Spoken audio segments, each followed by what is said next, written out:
Hello, and welcome to another episode of the Practice Forward podcast. I'm your host, Owen Bush, and today we're joined by Dmitrii Shishov. He is an architect at OCV Architects. Hi, Dmitrii. How you doing? Hi, doing very well. How are you? Oh, excellent. Today we're going to be talking about, with Dmitrii, what happens when tenants become co-designers. How do you swap Soviet sameness for Harlem soul? So today, Practice Forward, it's technology, tools, and ideas reshaping architecture. And we're focused on practice actually evolves. So Dmitrii, thanks for joining us today. Well, thank you for having me. I'm excited, to talk about those topics. Excellent. So you're joining from OCV. In New York City? Yep. That's and I've been working there for the past 8 years now. Excellent. Okay, so just to introduce Dmitrii, today we're joined by Dmitrii Shishov. He's the OCV architect who refuses to make residents read drawings. From passive house hybrids to tenant in place R&D rehabs, Dmitrii swaps flat planes for 3D models, window mock-ups, and site demos so people can see and change what they're getting. In Harlem, he threads Renaissance-era culture into building names, lobbies, and public realms to break the Soviet look that haunts so much of this affordable housing. He's candid about compensation-driven tech inertia, and he's here to talk about dignity, daylight, and the nuts and bolts of practicing forward. So let's get into this, Dmitrii. So tell me, where are you from? Where'd you grow up? And how did your early experiences shape, how you think of what homing residences are? So again, thank you for having me. And yeah. I'm gonna start from saying that I grew up in the Russian Far East, right in the Pacific Ocean, very close to North Korea. My hometown is not as small; it's about 500,000 people. But it does have a very extreme climate, very long, severe winters, and super humid summers. The city itself is young, around 170 years old, and it's actually quite well planned based on the modern at the time urban theories. Like it follows landscape and it follows a lot of those theories that were popular in Russia back then in the mid of 18th century. So, however, the architecture that I grew up around was predominantly Soviet. So everything looks the same: gray blocks, always a repetition, no tolerance for difference, and copy-paste facades. Right. So creativity wasn't just ignored; it was almost erased. And that's, that's how I always felt growing up there. And interestingly enough, so when I came to the US and started to learn more and more about affordable housing here, I realized that there is not much difference. We don't call it Soviet here, but the outcome at the end of the day is the same. It's very repetitive. It's very, copy-paste kind of blocks, very uniform, very monotone. And I felt I had the same feeling that I had in my hometown, that like people feel stuck. Like housing is something that is imposed on them rather than something that they reflect, rather than something that reflects of who they are, or rather than something that they want to celebrate. So, and it felt like this environment just strips an identity in a certain way, and again, no room for any creativity possible. And I felt like that's why it's so hard for so many people to leave this whole affordable housing circle. So to finish answering this first question, I want to make the point that home was never about four walls for me.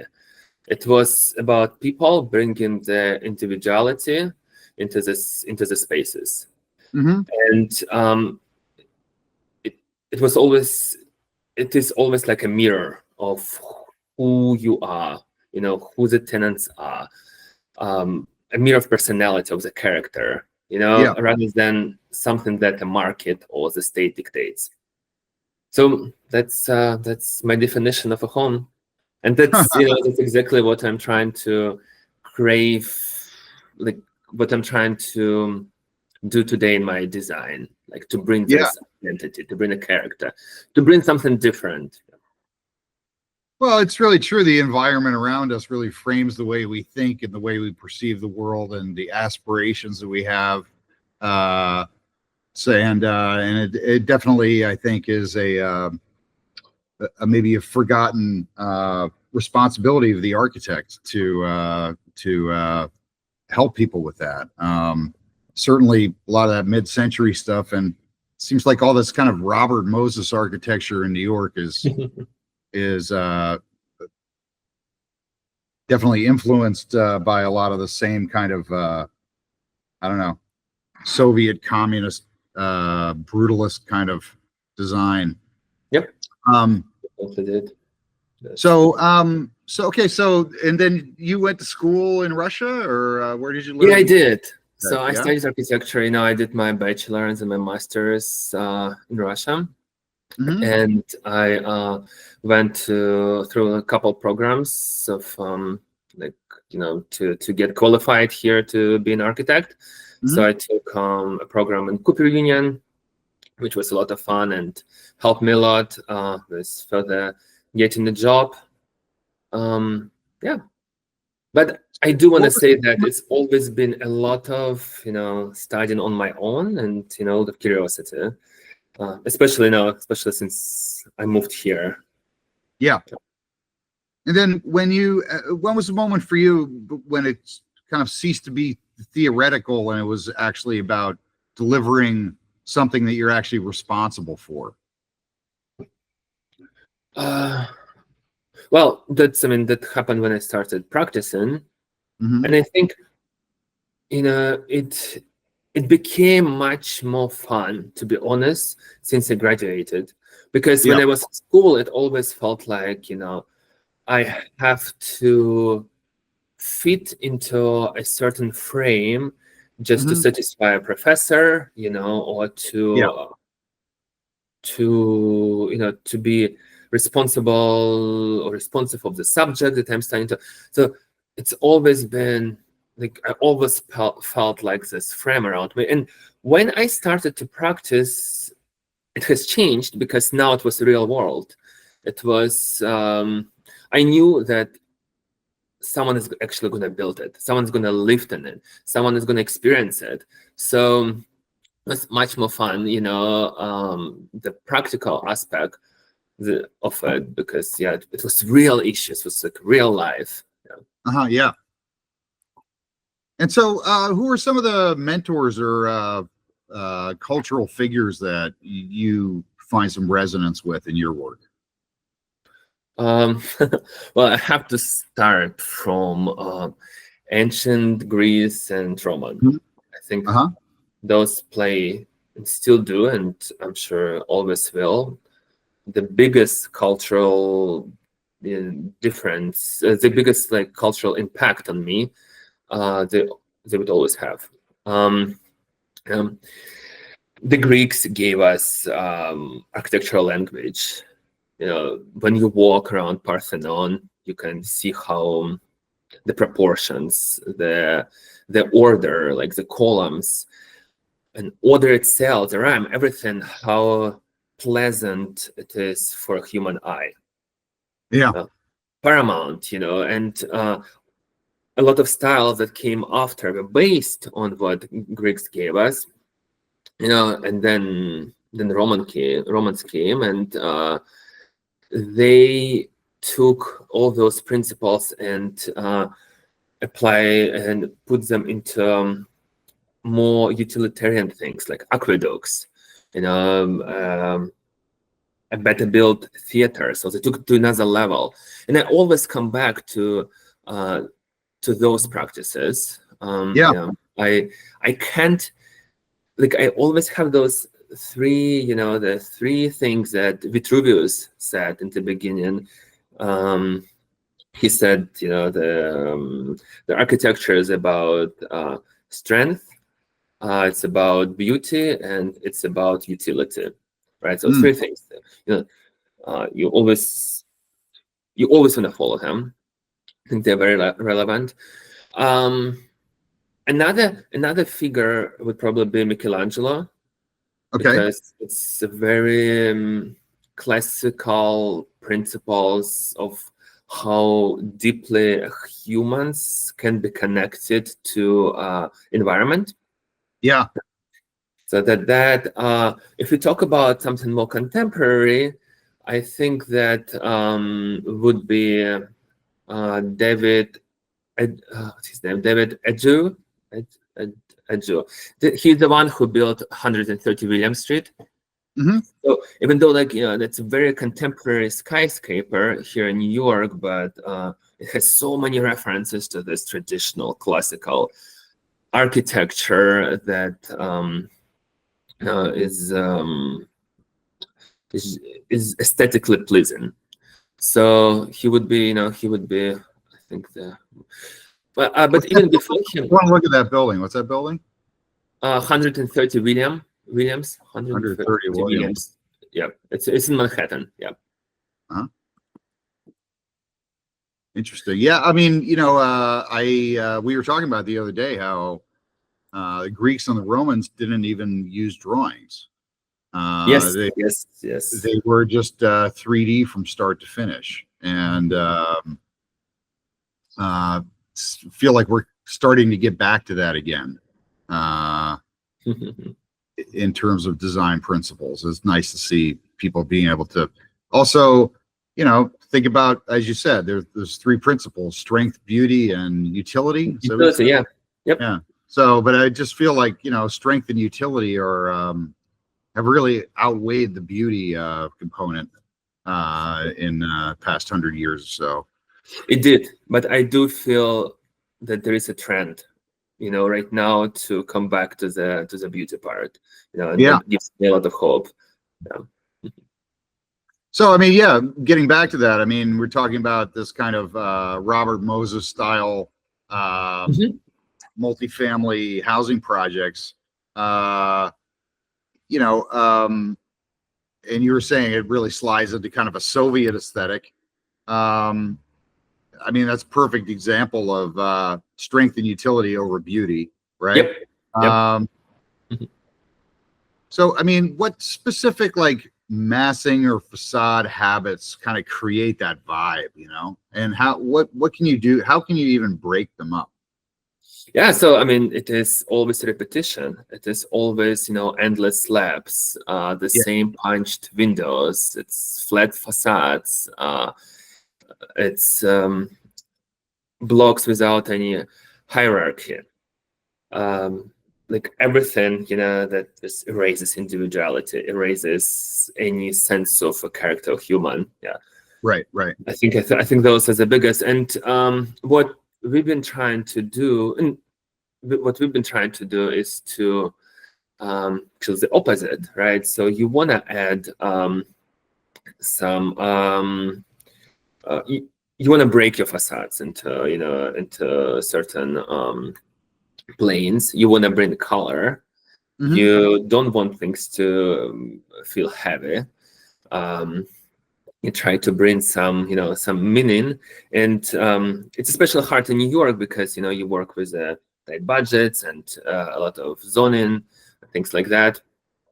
But there are a lot of projects in New York that have been done very successfully to avoid that Soviet feel. And I think, and I have to, when we talk about this social housing here in the US, affordable housing, we have to mention that, the very famous St. Louis project, what was the name? Pruitt Eagle. It was built. And then 20 years later, even less, it was completely demolished. because of those uniform, the same blocks, no Yeah. sense of scale. People just, it just became a huge failure. It's a good example of how the building should not be designed. Yeah. And so with OCV, you guys are doing a lot of new construction on these buildings, and you're doing some adaptive reuse as well of existing multifamilies. Yes, and those, those are always a lot of fun. I would say, when it goes to the adaptive reuse of like gut renovations and affordable housing, the biggest challenge would always be accessibility. Because how do you make a 120-year-old building ADA accessible? It's difficult, but and that's one of the driving factors why so many buildings in New York that go through the gut renovations look the same. Mm-hmm. Because we are trying to put that ramp that someone designed for another building, trying to put it in a new building. Yeah. Same finishes, same lift, same railing, handrails, stuff like that, and just all looks the same, and it loses any character. And in most of the cases, unfortunately, in my experience, what I see when I walk in the city, the buildings looked much better before they went through this gut renovation. They looked better because people did design better 100 years ago. Yeah. Those crown moldings were a real plaster, not the piece of plastic that we install today. Yeah. The tile mosaic was a true labor, Yeah. and today is we have a limited kits of those mosaics that everyone picks, and just all looks the same. So what I've been trying to do, in my practice, and especially when I for one of my recent projects in Harlem, I tried to bring the Harlem culture into the spaces, into those affordable housing where I can, especially in the community spaces. And what I mean by Harlem culture is that beautiful and really striking period of Art Deco, Harlem Art Deco. So I did a lot of research and visited a lot of buildings and did a lot of reading. And that period of Harlem design architecture truly stood out for me. So as an example, I can say that there's one building I am designing based on the Aaron Douglas. So Aaron Douglas, was a visual artist, one of the super famous in Harlem, and he merged iconography with modernist form, and he had a lot of silhouettes. He had a lot of green colors, a lot of botanicals in his paintings, his work that he did, and that's what I try to transfer into the finishes, into the common spaces. So for example, the wallpaper that we picked, had reminded his work, and then the tile that was specifically I designed specifically for this project was based on his silhouettes paintings. Same when it goes to lighting fixtures. Those are lighting fixtures that people would use during the Art Deco era, and something that I think he would put in his apartment. So it brings a legacy, it brings back the character and the style into those spaces, and I hope that people would appreciate that, rather than on the other side we can just design those sterile common spaces that look the same, and there's just not appropriately placed. So that example, we'll finish here, that I want to mention would be Billie Holiday. Like, so very famous, right? Like a jazz singer, performed at Apollo, very well known in that neighborhood and worldwide. And so when we talk about jazz, right, like we talk about brass, so I would bring like a lot of brass lighting fixtures, like moldings, and then she's famous for having always like a big flower in her hair. So that I translated that into the wallpaper. Yeah. Like a botanical wallpaper, things like that. So explain to our audience what we're talking about here. These are new builds for no, so those are renovations. Those are existing buildings. Those are existing buildings in Harlem. Yeah. So that exact project, there are 4 buildings, all 5-6 stories. And some of them have like 5 apartments. Some of them have 25 apartments. So somewhere in between. And but they all have the common spaces. And when that's what I'm talking about. I'm talking about interior lobby renovations and common spaces. Yeah. Okay. Great. Things like that. Yeah. I mean, we did everything. All the apartments and all the layouts are new, and updated the exterior. And it's not only the brick repointing, but it's cornices, right? Like I try to bring back those architectural details that were lost, due to like weathering and things like that. Yeah. Wow. So that's really interesting. And so, and then you were expressing to me your some of the difficulties of having to deal with these large multifamily buildings in terms of like getting accurate as-built. Right. It saves time. It saves so much time. Yeah. Yeah. If you have the accurate ones, otherwise you always have to do as-build, design build. Right. Well, it's really challenging. I mean, with our company, we do some of these large multifamily buildings, and they're the most challenging ones to scan, right? Because everybody's got their life going on, and there's so many different lives happening, all stacked on top of each other, and they all have their own idiosyncrasies. I mean, so how do you think a fast, rock solid as-built would eliminate this kind of unit by unit redesign pain you have?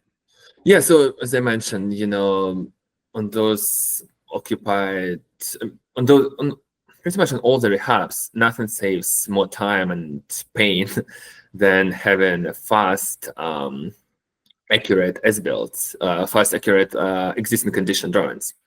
So, because if they're inaccurate, which often the case, unfortunately, then every unit is a surprise party. Of course, yeah. And you have to explain to the client, explain the tenants that are gonna move back, why what they have approved, might be a little different at the end.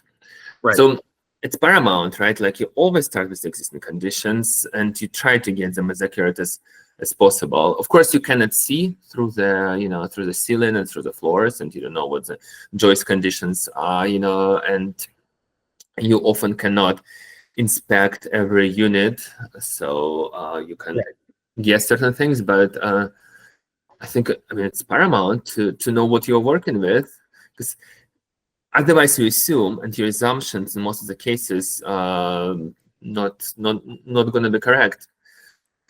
So and a lot of tenants, especially like in those buildings that are so old, they already did their own design, so they some of them swap kitchens and bathrooms.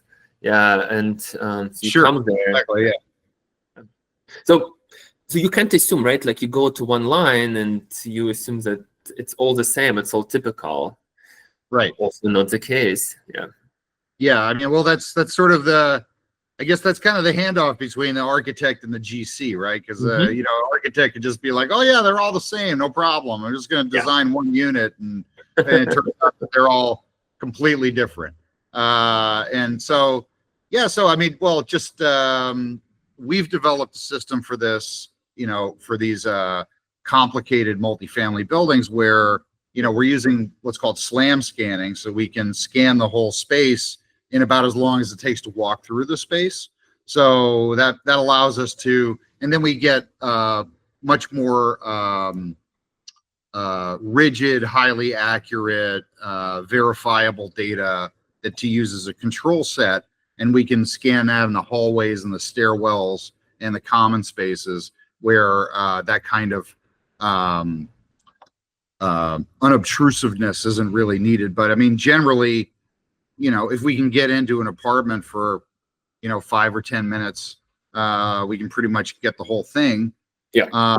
So that's really opened up a lot of markets for us in terms of being able to work with multifamily, hospitals, you know, other places, even talk about prisons and things like that, where there's, you know, people's confidentiality and their privacy and all that kind of stuff is all really comes into play.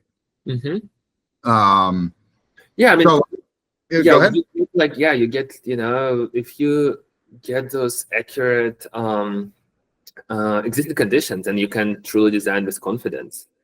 You can save time moving forward, you know, and stick to your original design rather than redesign, and not to be frustrated. So I think the system that you guys have is like really cool, and I would love to test it out. Excellent. Yeah, well, let's definitely try to do that. So actually, I'll just say today's episode is brought to you by Scandaplan. We're the measure of excellence for architects who design with dignity and deliver with data. Scandaplan captures high accuracy, level of detail scans, and turns them into tailored BIM or 2D, so your resident-facing visuals start on solid ground. 3 promises: we care, we can do, and we improve continually. Plus, we have a price match guarantee, so the right way isn't the expensive way. Focus on design. Certainty lies in good data. Okay, well, thank you for this. And again, I just want to reinforce, you know, what you just said with an example, because I did have that in the past with those affordable housing projects with existing tenants, that you would design something and you would bring to a tenant for approval, because, you know, they have to approve, because, you know, they're going to live there after the construction ends, and they would tell you that, oh, actually, no, I don't have a window here, or my window is like much bigger, or, you know, you're showing 3-bedroom, but they actually have a 4-bedroom. Right. Yeah, and it's those moments are not very comfortable. To go back, you know, this, yeah. So, well, that's so I mean, I you know, we were talking before about how you know, you're really developing ways to sort of communicate with the tenants and with other people in 3D, so you don't have to ask them to read drawings, right? So yeah, a lot of them cannot, right? We cannot expect, and I see that mistake done by, you know, the firms all the time. We cannot expect the tenants, people who don't work in that industry, to know how to read your 2D plans. You know, sure. So the visuals, like 3D renderings, you know,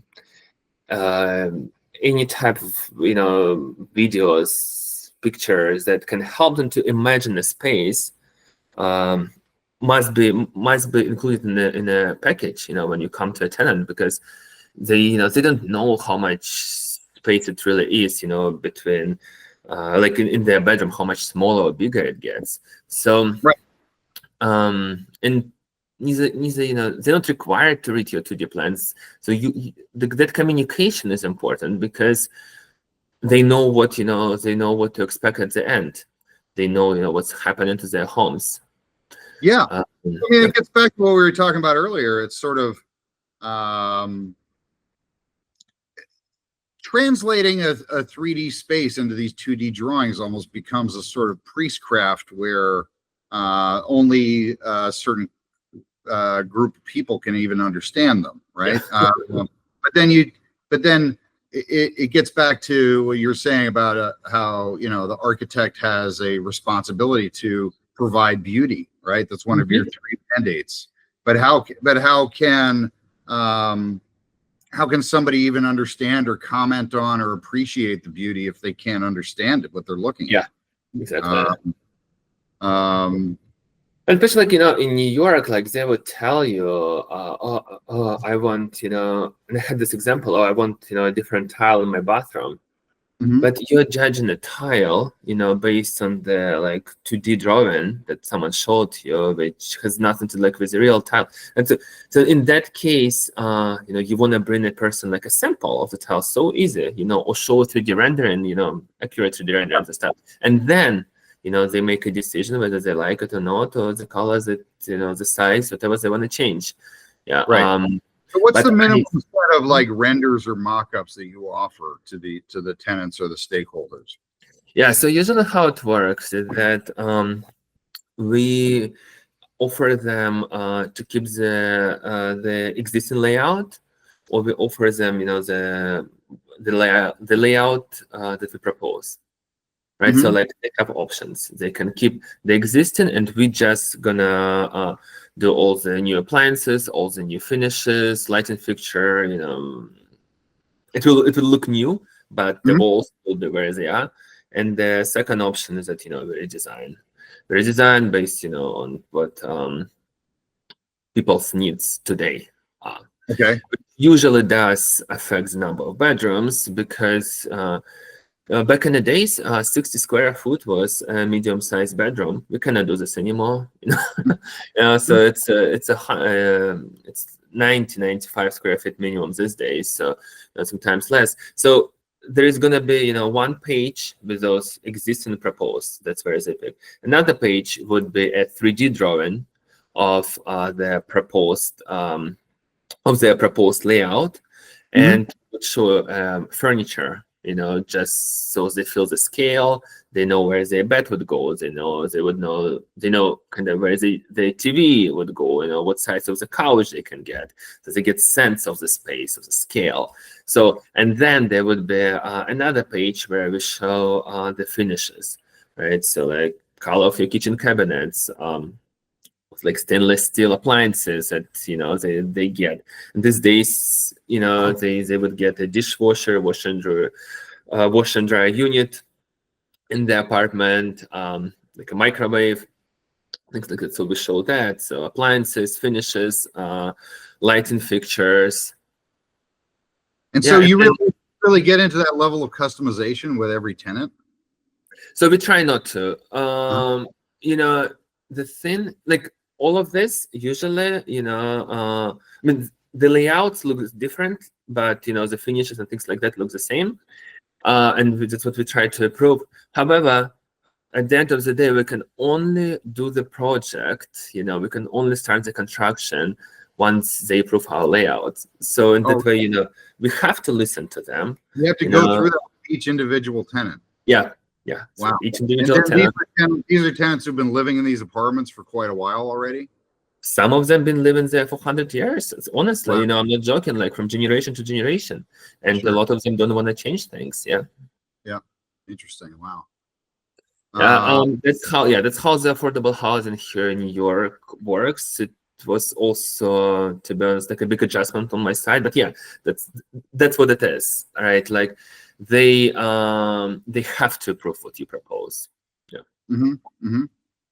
And it seems like you're pretty hands-on with the actual, when it gets into the construction process too, right? Because you seem like you're pretty aware of like the different, you know, ways that things are going sideways and the RFIs that are coming in and all those kind of issues, right? Yeah, I have to say, you know, when it goes to the like real construction, that's my favorite part. Because you always work with that, you know, dedicated team of professionals, and you work on the side, right? Like you you brainstorm things as you go. You know, like someone brings the drawings, you know, you bring your sketches, and everyone chairman and, you know, brings the experiences, and at the end the architect who makes like the final decision and takes all the responsibility. But Yeah. it is my favorite thing. Then you see the results, right? Like you come next week, you know, say like something was built. And that's, yeah. There are always, you know, there are How do you guys always. work at OCV? Do you guys have, do you typically work with all the same construction teams, or? Always different, very different. Yeah. Yeah, very different. Yeah. Yeah, on each project. And they all, you know, some of them, you know, we have long established, you know, years of experience. Some of them, you know, are new, and, you know, we do like 1, 2, 3 projects, and, you know, we take a break. Yeah. It's always, you know, it's always in this affordable housing industry, the GC would always be the one who has the lowest bid, right? Because it's not, there is no like a client that chooses, you know, the contractor. It is the city, and city has to go with the lowest bid. So Right. that's, yeah. That's, Oh, so you guys don't have much of a choice in who gets who's chosen to do construction. we do advise, you know, the city that, you know, this contractor did better, and, you know, this contractor did better like in this type of affordable housing and for these tenants, and, you know, things like that. So and we often put together like a few contractors that, you know, we advise to bid on a project, but we never pick them. We never pick them. I mean, that's the lowest bid. That's all. Yeah. That's Yeah. the final decision. Yeah. Well, I mean, you know, beyond the whole existing conditions documentation side of it, I feel as if working with a company like ScandaPlan, where you have a point cloud as a single source of truth for the project, it does seem as if it would also really help and strengthen, you know, these kind of shotgun weddings you have, where, you know, all of a sudden now you're paired up with a construction company, but you all have the same single source of truth to go back to. Yeah. So it saves much more time and money. Yeah, like it is an investment in the beginning, but you save, you know, say like a year later when the construction begins. exactly, because it's an investment in existing conditions, but it's also an investment in the coordination of the project. Yes. Downstream, when you've got multiple consultants and vendors and different people all working in different platforms, so to keep everyone on the same page, right? So you often, you know, when you, usually that's how it happens, right? You go to the DOB archives, and you find the existing condition of the building that, you know, that architect did like 120 years ago, you know, and then you go in the real in the building, you try to verify. But at the end of the day, like you kind of working with rumors, because what this, you know, what those plan that this architect did, in my experience, it's rarely reflects the reality, because the contractors and architects, like back in the days, they were a little separated. You know, no one could like reach. You know, no one could do what contractors do these days. You know, call and ask, "Oh, can I move this? You know, can I do this?" No, they had to make decisions on their own. You know, so those plans are very different from the reality. But, you know, plus people change things, and yeah, you, as I said, you just end up working with a lot of inconsistent rumors rather than with the facts. And I think that's what you're offering with your service to avoid that. Yeah. It's so I mean, when you're working with the different performance standards you have, right? What are some targets that are really non-negotiable for you, and then what's more flexible? Yeah. I have to say, like, life safety, and code compliance, and ADA. I think those three I would like always non-negotiable. AD Especially meaning ADA compliance. Is that what you said? yeah, ADA, right? Like you have to provide a ramp or a lift if you can, right? Because it's not only for the people in a wheelchair, but it's also people get older, right? And it's become hard for them to walk and things like that. So you do want people to live in your building. You don't want to push them out. So the first thing I look at, and even when it becomes when it starts to be like when your engineering comes to the project and everyone always wants to remove your lift or ramp, like it's always a hard no, right? So other things you can change, but not that. And then same right, like means of egress must be two means of egress from every space, right? Some people want, how in New York a lot of buildings have fire escape, so that's your second means of egress. And a lot of tenants want to have lock, like to be able to lock their bedroom. However, you would never install a lock for them if their window has an access to fire escape. It has to be, so like if you have two bedroom and one bedroom has access to fire escape, that bedroom with an access should not ever be a person should never be able to be locked there. It should always be smooth. Things like that, like fire safety, right? Super important. Like, and that does happen sometimes, when contractors chip out on the layers of G-board they put, on the fire stopping. And so it's all very hard to do it now because it's not only us who, verify things like that, but it's also like special inspectors and DOB inspectors. They come and they make sure, also demising walls are fire rated properly. But yeah, super important, right? Like the safety of the people, mobility. Have you ever looked into universal design? You know about that?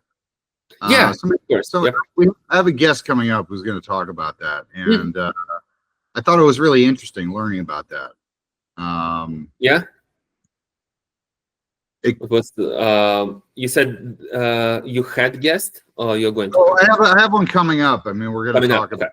Yeah, and he's actually a he's an EMT, so he goes around in an ambulance, like pulling people out of buildings when they're having heart attacks and stuff. And so for him, he sees it as an architect, but he also sees it directly as a usability.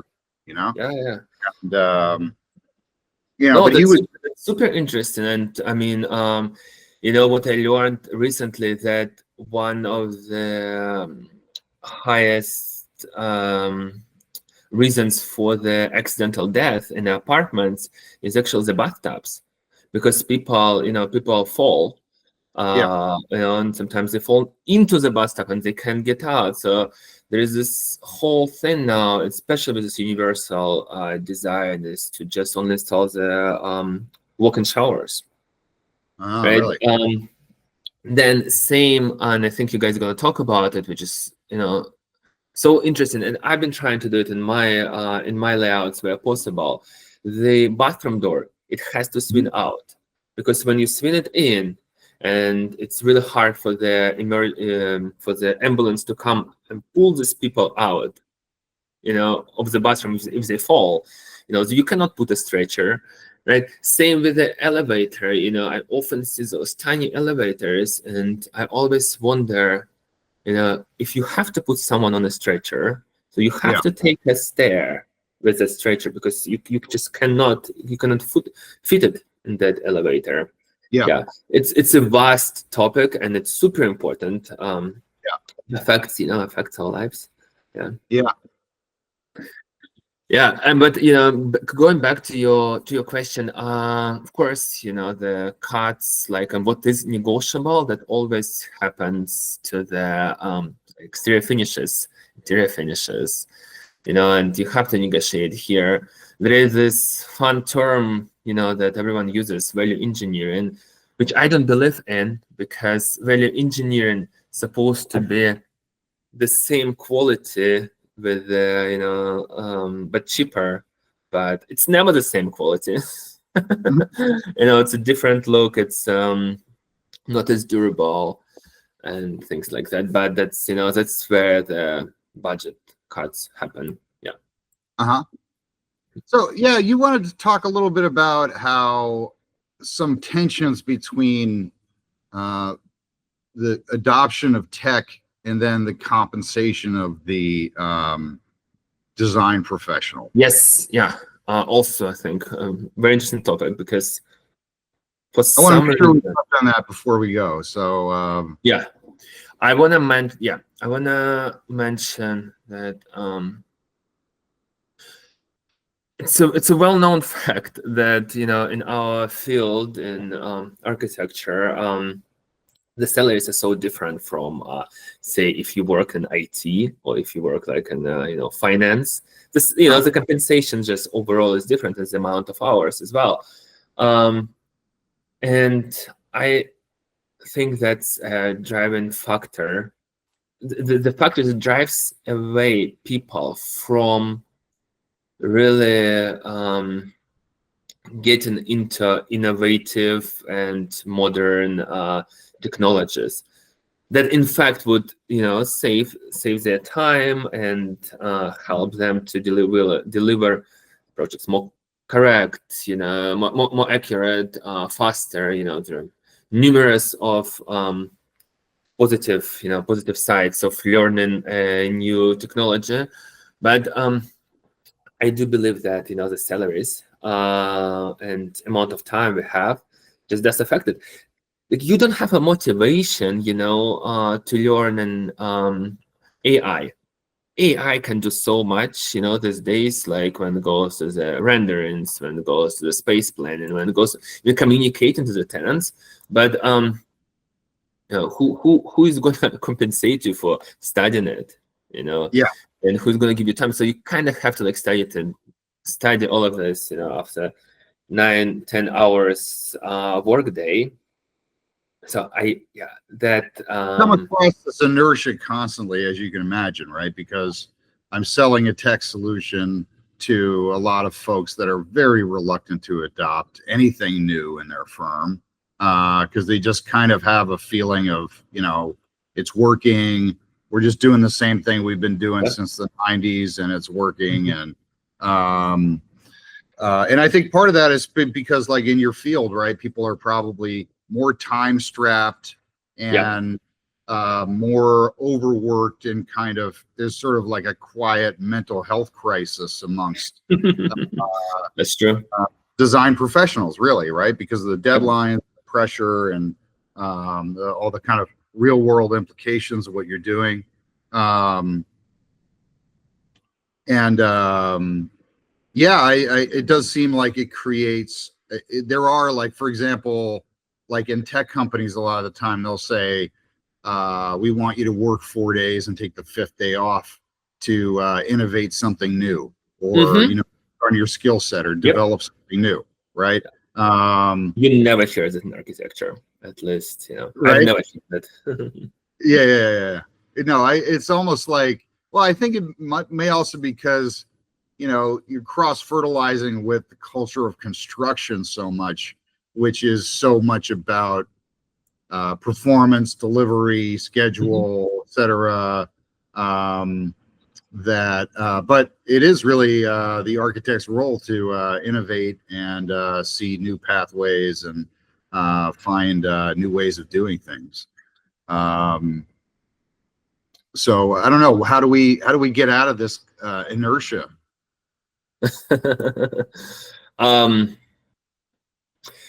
Well, I think the biggest hope for us is this young generation that is coming up, that are graduating right now and ready to start their practice, and the ideas and innovation that they bring. and also they seem more ready to speak up, and they have that boldness about them, and they want to ask, and they want to suggest.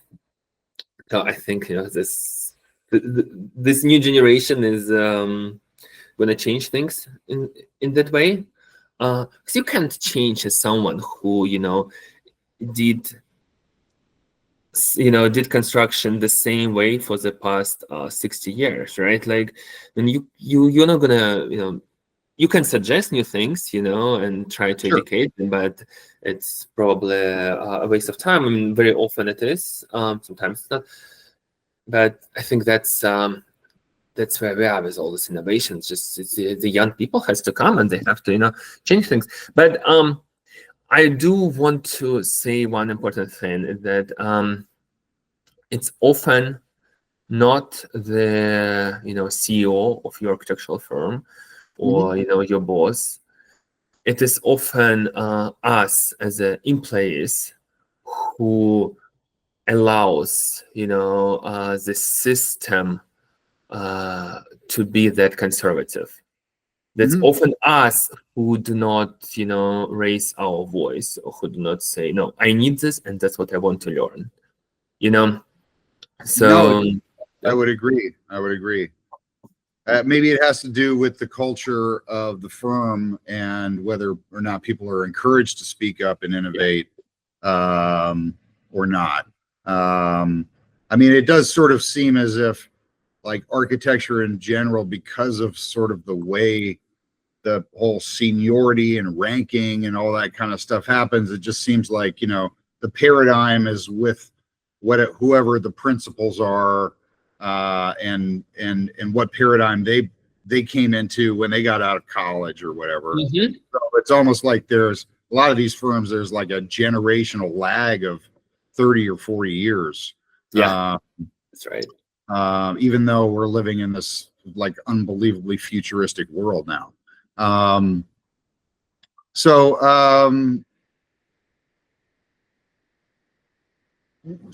for you, I mean, so your focus now is really about affordable and supportive housing, and these are some really visionary things. It's really amazing to hear people really rethinking this and not just assuming that beauty is only for the elites. And so, for you, I mean, what does practicing forward mean for affordable and supportive housing in let's say 5 years from now? Oh, well, I would say that it means leaving sameness behind and designing housing that reflects people and not just systems. Yeah. Huh? Yeah, well, I see that, and it's really interesting to see this kind of very responsive approach to something that's typically just so monolithic. So really interesting to hear about this, and looking forward to having a chance to collaborate with you. Likewise. Yep. And so, any last words you have for our audience, Dmitrii? Well, last words with the audience. I think today's podcast was, mostly about bringing your true self, your character, who you are into design, and to not to be afraid to open up for new things that come in this world, and to be less conservative. Good. Celebrate difference and celebrate the human's nature. Please. Yeah, no, I mean, it's really amazing to think that, we might have these kind of regional typographies for these buildings that are typically just such an eyesore in our home. In my town right here, there's this big cluster of Robert Moses looking projects right as you cross the bridge, and I think that's part of the reason why nobody's ever really discovered Troy, New York, because it has some of the most beautiful architecture in America, but it's all hidden behind all this. and then they tore down one of them, and I was celebrating. I was like, "Oh, finally, we're gonna have something a little nicer." And then they put up another one that looked exactly the same but cheaper. You know, like cheaper materials, faster built, but pretty much exact same profile. So yeah, and I think that's what we are been trying to discuss. That's the message I've been trying to deliver this podcast today. That don't do this. Don't do things like that. That's wrong. Yeah. Thanks, Dmitrii. So yeah, let's all rethink that. And it's great to see you. And so Dmitrii is from OCV Architects. They're at ocvarch.com. You can check out their work in Harlem and elsewhere, all throughout the New York City area. And great to see you. And have a good day. Thank you. Thank you, you too. All right. Bye. Take care, Dmitrii. See ya.